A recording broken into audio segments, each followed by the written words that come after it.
Hey, how's it going? Welcome back to the channel. Hope you're well. My name is Johnny Lee. Helix video today. Before we get into it, you know the drill. Just hit subscribe, leave a nice comment, do all that, like the video, share the video. You know, record it on a floppy disk, send it to the Guatemalan village. Tell them all about the big boy. A couple of things today. I've had to shave the beard off, random. But I bought a new shaver, went to shave the beard with a bit of a trim, hopped off one side of it, and now it's all gone, and now I look like a baby bell with glasses on again. Second thing, there's workmen outside doing their thing, and they're just a pain in the dick hole. So, yeah, that's my day today. That's kind of how things are going. But we'll make up for it with 2 free presets. Woo! This one was built for a friend of mine, which is kind of the story of my life at the minute.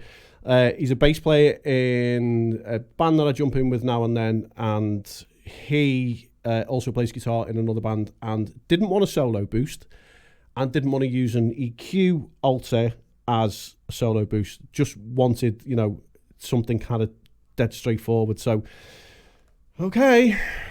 So what we've opted to do is, and realistically, it's a pretty good idea. We sat kind of gassing it out a little bit, is we swap the position of the mic, and within the snapshots you could alter the mics as you were going if you wanted to. You could have a selection of snapshots with different mics, I guess, but we opted to just keep the 57 and just alter it a little bit and do a bit of a high cut. So what happens is we have it on the 45, and then on a foot switch on one of the snapshots we hit that, and then it goes straight on.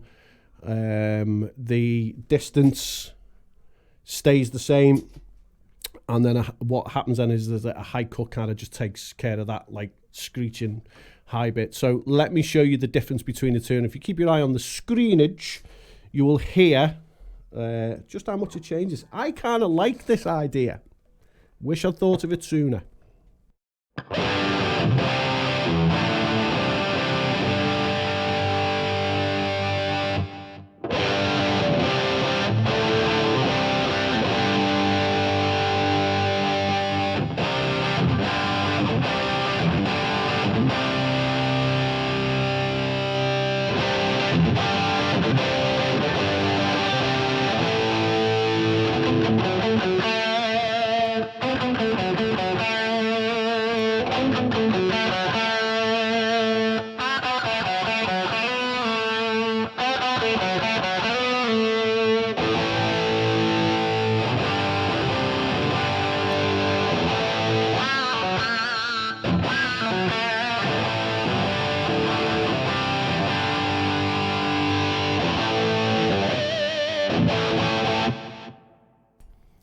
Pretty neat trick, I suppose.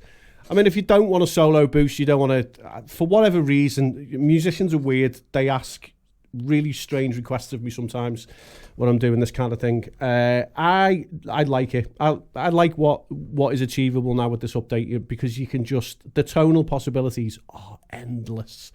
We'll take a look at the patch if you want, using the placator.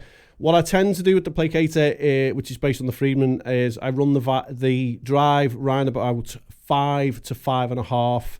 Bass and mids kind of always kind of sit at the same. Pull back the treble and up the presence instead. Paul Gilbert used to do that. He'd take the treble out and put more presence in. I've seen an interview of him talking about that. Drop the sag. And that's about it for that. The tube screamer kicks it in the dick. That's where all the the good gain comes from. And then we've got the dynamic plate, simple ping pong in the middle, which if you haven't been here before, it's kind of always on. Doesn't get in the way.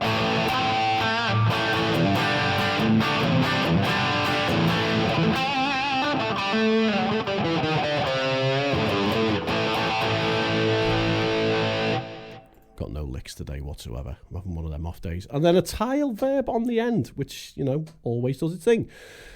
So there is preset number 1. Preset number 2 is a clean preset.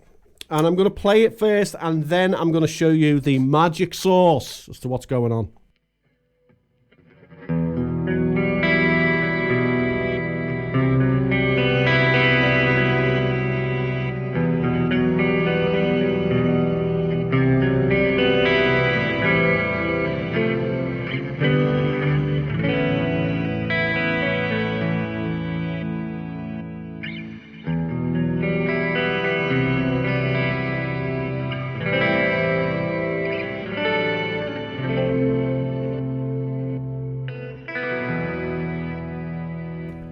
tell me that doesn't sound amazing.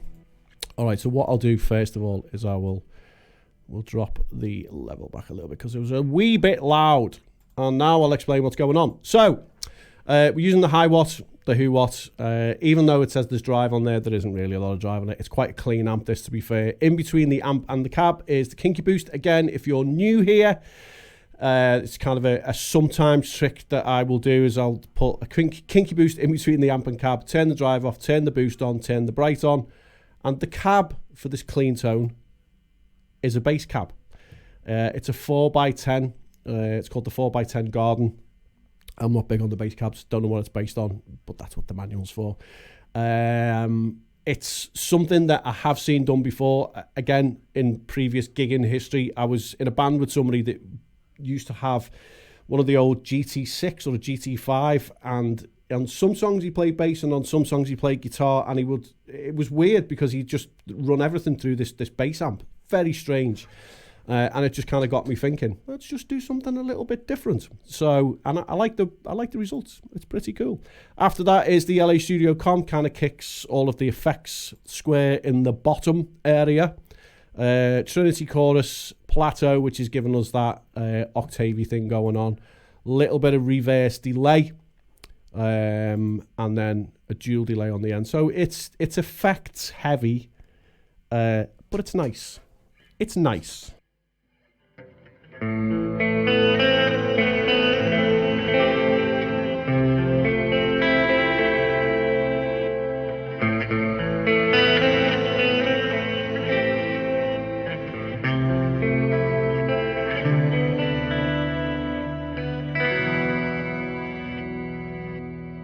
And you can kind of hear every now and then that reverse delay kind of kicking through and doing its thing. So there you go. All right, so there is your two patches. The reason that there's two patches is I'm having to dive into the Fractal FM3 this week for something that I'm involved in. And I might do some videos on the Fractal as well. It's been a while. It's been sitting in the corner kind of gathering dust. So we will drag the Fractal FM3 out and do some videos on that. And if you're a Helix user, you know, still come and have a listen to the Fractal and see what you think. Helix is kind of still my number one, but every now and then I feel like being a bit of a slutty, dirty bitch. And, you know, I'll just drag the Fractal out to play and show it a good time.